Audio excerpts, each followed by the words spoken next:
Press the bell icon to never miss a video from testbook.com.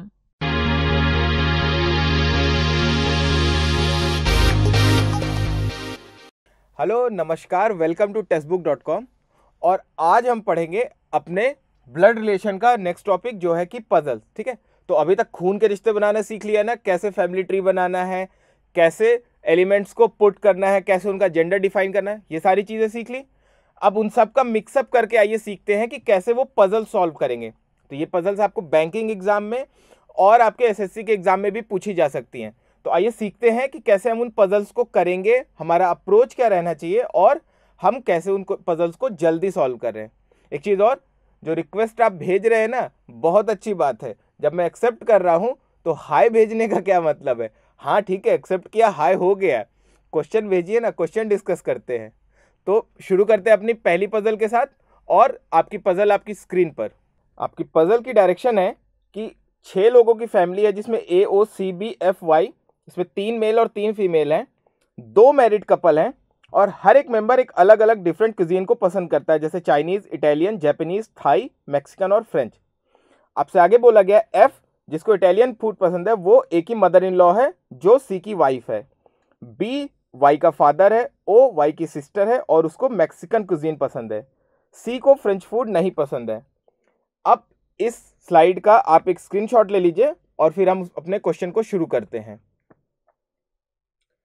तो puzzle तो देख लिया, अब जरा देखते हैं कि इसको हम सॉल्व कैसे करेंगे। तो देखते जाइएगा, साथ ही साथ आप भी करते जाइए और देखिए कि आपका अप्रोच क्या वही हो रहा है जैसे मैं इस क्वेश्चन को सॉल्व कर रहा हूं। तो पहली लाइन हम देखिए, हमारी लास्ट की जो 2 लाइन है वही हमारे लिए इंपॉर्टेंट है, उसके ऊपर तो हमको सिर्फ डेटा दिया हुआ है। तो पहली लाइन है F लाइक्स इटालियन फूड। ठीक है, F who likes Italian food is mother in law of A।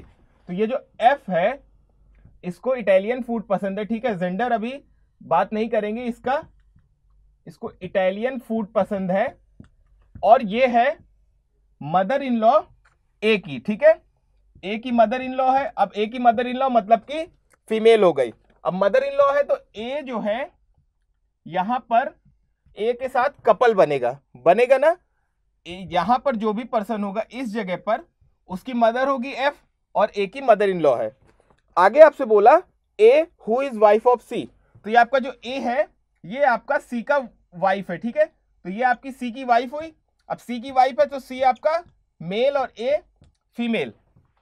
आगे आपसे बोला गया B is the father of Y, B is father of Y और O is the sister of Y। O आपकी जो है वो Y की सिस्टर है। ठीक है, एंड लाइक्स मैक्सिकन क्विजीन, और Y को क्या है, देखिए O is the sister of Y and likes Mexican cuisine. तो O आपकी Y की सिस्टर है और इसको जो है मैक्सिकन पसंद है।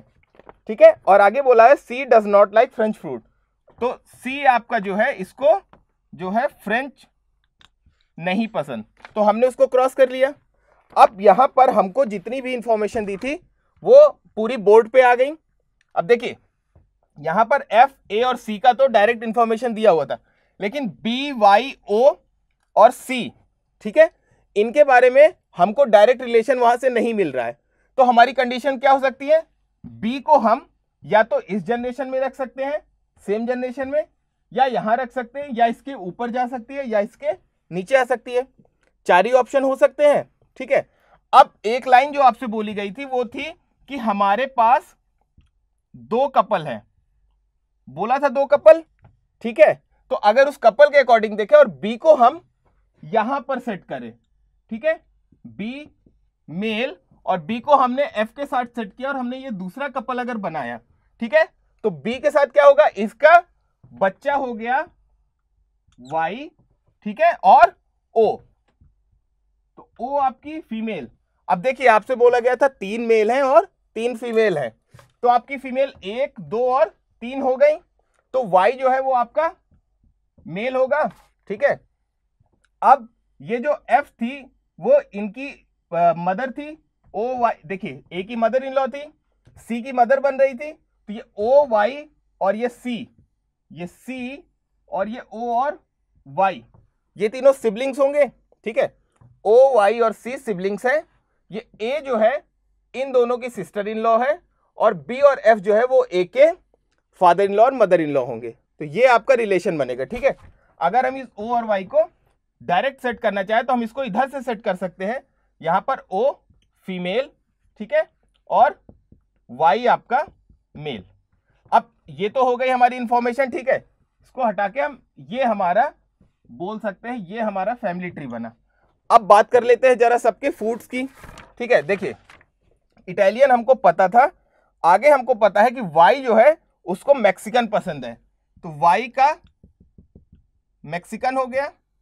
ठीक है, अब इसके अलावा हमको किसी का भी फूड नहीं पता है। ठीक है, हमको सिर्फ इतना पता है कि सी जो है उसको फ्रेंच फूड नहीं पसंद है, तो सी को अगर फ्रेंच फूड नहीं होगा तो भी हमारे पास बी, ए और ओ 3 लोग हैं जिनका फ्रेंच फूड होगा। ठीक है, और इसके अलावा जो है और किसी के भी खाने की बात नहीं की है, तो हम फूड्स को लेके जो है कंफर्म नहीं हो सकते हैं। तो जितनी इंफॉर्मेशन दी है उसके अकॉर्डिंग हमारा यही फैमिली ट्री बनेगा। अब जरा क्वेश्चंस पे देख लेते हैं। पहला जो आपसे क्वेश्चन है वो है how is A related to O, मतलब ए का ओ से क्या रिलेशन है। देखिए ए आपका ये है, ये वाइफ थी सी की, और ओ क्या थी, ओ जो है वो सिस्टर थी सी की। ओ सिस्टर है और ए वाइफ है, तो इनका आपस में क्या रिलेशन होगा, दोनों एक दूसरे की सिस्टर इन लॉ लगेंगी। तो हमारा जो ऑप्शन नंबर 2 है सिस्टर इन लॉ, वो हमारा करेक्ट ऑप्शन होगा। ठीक है, सी की वाइफ है ए, सी की सिस्टर है ओ, तो ये दोनों एक दूसरे की सिस्टर इन लॉ लगी। ए की ओ सिस्टर इन लॉ है, ओ की ए सिस्टर इन लॉ है। ठीक है, अब अगला क्वेश्चन देखिए। अगला क्वेश्चन है हमसे कि विच of the following is a married couple, कि आपके ऑप्शंस में से कौन सा मैरिड कपल है। ऑप्शन क्या है, Y O, F B, B A O और नन ऑफ दीज। तो यहां हमारे मैरिड कपल कौन से थे, एक ए सी था और एक एफ और बी था। तो ऑप्शन में हमको सेकंड ऑप्शन में एफ बी दिया है, वो हमारा करेक्ट ऑप्शन होगा। तो पहला समझ में आया, दूसरा समझ में आया क्वेश्चन। अब तीसरा आपसे क्वेश्चन है कि how many sons does F have, मतलब कि एफ के कितने पुत्र हैं। अब देखिए एफ के पुत्रों की अगर बात करें तो यहां पर आपको सी एक बेटा था और ये वाई, तो सी और वाई 2 बेटे हो रहे थे। तो हमारे ऑप्शन जो है 4, 1, 2 नन ऑफ दीज और डेटा इनएडिक्वेट, तो कौन सा ऑप्शन सही होगा हमारा, ऑप्शन नंबर 3 जो है 2। तो हमारे आंसर जो थे सिस्टर इन लॉ मिला था, फिर हमको एफ बी मिला और फिर हमको 2 मिला। तो ये थे हमारे आंसर्स। आपके नेक्स्ट क्वेश्चंस की डायरेक्शंस हैं, एक फैमिली है उसमें 3 जनरेशंस हैं और टोटल 6 मेंबर्स हैं, ए बी सी डी ई और एफ, सारे के सारे डिफरेंट पोजीशंस पे हैं। और आपके क्वेश्चन की शुरुआत होती है कि ई जो है वो टीचर का बेटा है, जो आर्किटेक्ट है उसकी शादी मैनेजर से हुई है, सी एक इंजीनियर है और उसकी बेटी डॉक्टर है, डी जो है वो इंजीनियर की वाइफ है, ए सी का फादर नहीं है और सी की माँ बी है, ए के ग्रैंडफादर मैनेजर हैं और उनमें से एक स्टूडेंट है जो कि एफ नहीं है। तो ये थी हमारे क्वेश्चन की डायरेक्शन। आप एक स्क्रीनशॉट ले लीजिए और फिर हम इस क्वेश्चन को शुरू करते हैं।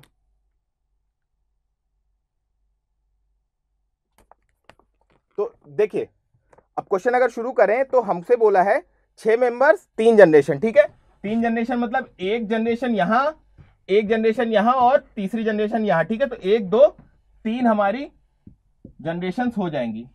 ठीक है, अब अगर हम शुरू करें अपना क्वेश्चन तो हमसे पहली लाइन जो बोला है वो बोला E is the son of a teacher. तो ई जो है वो आपका सन है एक टीचर का, तो ई आपका पुत्र हो गया एक टीचर का। ठीक है, पुत्र तो मेल। आगे the architect is married to manager, architect जो है उसकी शादी हुई है मैनेजर से।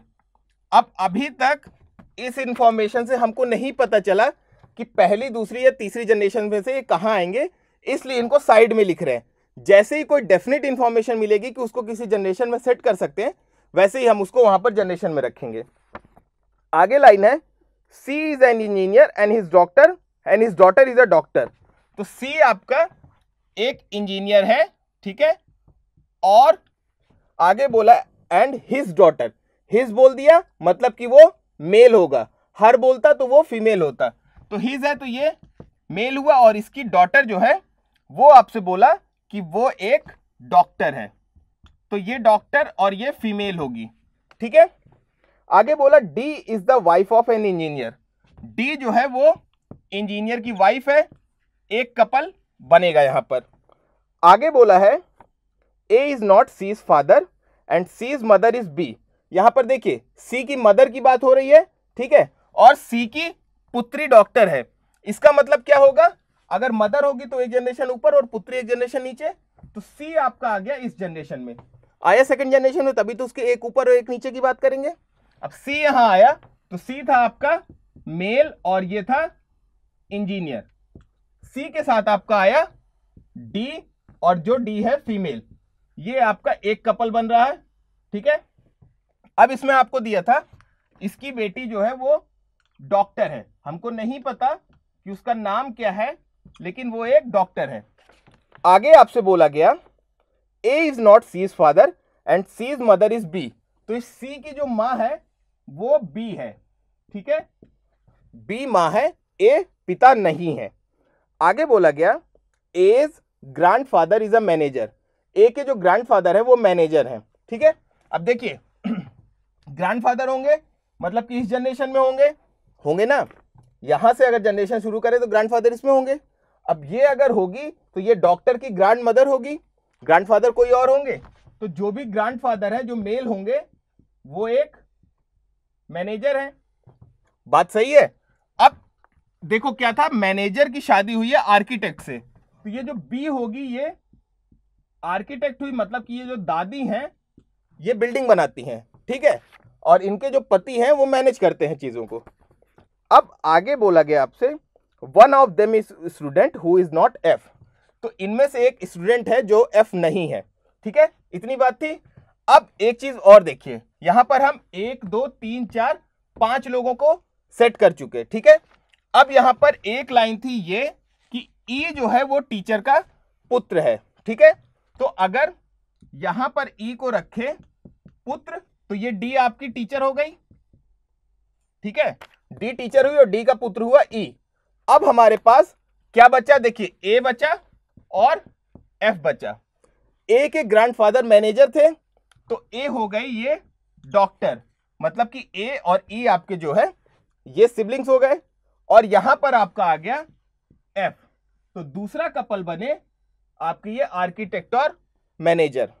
और यहां पर ई क्या बचेगा, देखिए ई बचेगा तो ये बन जाएगा स्टूडेंट, एक ही प्रोफेशन बचा था। तो आपका बी आर्किटेक्ट, एफ मैनेजर, ये कपल, सी और डी कपल इंजीनियर और टीचर का, ए और ई सिबलिंग्स, इसमें ये डॉक्टर है और इसका भाई जो है वो स्टूडेंट है। बन गया। अब क्वेश्चंस देखते हैं। पहला क्वेश्चन है who is teacher's father in law. Teacher के फादर इन लॉ कौन है, ठीक है। और देखिए ऑप्शंस क्या है, A B C, none of these और कैन नॉट बी डिटरमाइन। तो आपके टीचर थी डी, डी के फादर इन लॉ कौन होंगे, डी की शादी हुई थी सी से, सी की माँ थी बी और पिता थे एफ, तो ये एफ जो है वो डी के फादर इन लॉ होंगे। लेकिन ऑप्शंस में आपको ए बी सी दिया हुआ है, तो हमारा आंसर क्या होगा, none of these. Can not be determine क्यों नहीं होगा, क्योंकि हम इस आंसर को खोज सकते हैं, आंसर खोज सकते हैं, लेकिन हमको ऑप्शंस में नहीं दिया है, इसलिए वो हो गया आपका नन ऑफ दीज। तो पहला जो आंसर हुआ वो हुआ नन ऑफ दीज, ठीक है। दूसरा आपका जो क्वेश्चन है 5वें नंबर पे वो है कि how is engineer related to the student. तो how is this engineer related to student. अब देखिए ए और ई भाई बहन और इनके माँ बाप थे सी और डी, तो सी क्या हुए, पिता हुए। तो आपके ऑप्शंस क्या है, सन, डॉटर, फादर, ब्रदर और ग्रैंडफादर। तो आपका ऑप्शन नंबर 3 जो था फादर वो सही होगा। तो दूसरे क्वेश्चन का जो आपका आंसर हुआ वो हो गया फादर, ठीक है। एक बार अगर आपने फैमिली ट्री सही बना लिया, रिलेशन सही सेट कर दिए, तो आंसर आपके फटाफट आने हैं। अगला क्वेश्चन जो है वो है कि डी की डॉटर का प्रोफेशन क्या है, what is profession of these daughter, ठीक है। अब डी ये है, डी की बेटी हुई ए का प्रोफेशन क्या है, वो डॉक्टर है, बेटी यही फीमेल है तभी तो बेटी बनेगी। तो हमारा ऑप्शन नंबर 1 जो है डॉक्टर वो करेक्ट हुआ, 3 हो गए। 7वां क्वेश्चन है who is a student. Student कौन है, ऑप्शन है ए बी सी ई और डी, बताओ कौन सा ऑप्शन होगा आपका, ई स्टूडेंट हो रहा है, ठीक है। आगे 4, 5वां which of the following pair represents a couple. इसमें से कौन सा पेयर है जो कपल को रिप्रेजेंट करता है, F D, A B, C D, A E और सी। तो कपल कौन कौन से हैं, बी और एफ और सी और डी। तो ऑप्शन नंबर सी में दिया हुआ है, ऑप्शन नंबर 3 जो है उसमें सी एंड डी दिया है, तो वो हमारा करेक्ट आंसर हुआ। ठीक है, तो हमारा सी और डी ये कपल है और ऑप्शन नंबर 3 करेक्ट हुआ। अब देखिए पजल आपकी ये 5 नंबर की थी और कितना टाइम लगा सॉल्व करने में, 2 से 2.5 मिनट, लेकिन 5 नंबर मिले। अब अगर आपका क्लर्क का पेपर है तो आप एक्सपेक्ट करिए कि आपकी प्री में इसी लेवल पे पजल आ रही है। ठीक है, अगर हम बात करें अपने एसएससी में तो भाई आपको ऐसा ही पजल मिलने वाला है, इजीली सॉल्व होगा, बस आपका अप्रोच सही रहना चाहिए। तो समझ में आया कैसे है। अब इस वीडियो के साथ वापस से आपको 2 पजल्स मैं दे रहा हूं, उनको सॉल्व करिए और बताइए कि आपको क्या प्रॉब्लम आ रही है उनमें। अगर आपको ये वीडियो पसंद आया हो तो इसे लाइक करें, अपने फ्रेंड्स के साथ शेयर करें और हमारे यूट्यूब चैनल को सब्सक्राइब करना ना भूलें। डेली करंट अफेयर्स की अधिक जानकारी के लिए हमारी करंट अफेयर ऐप को डाउनलोड करें। वेरियस गवर्नमेंट एग्जाम्स के फ्री टेस्ट देने के लिए हमारी टेक्स्ट बुक ऐप डाउनलोड करें। Thank you.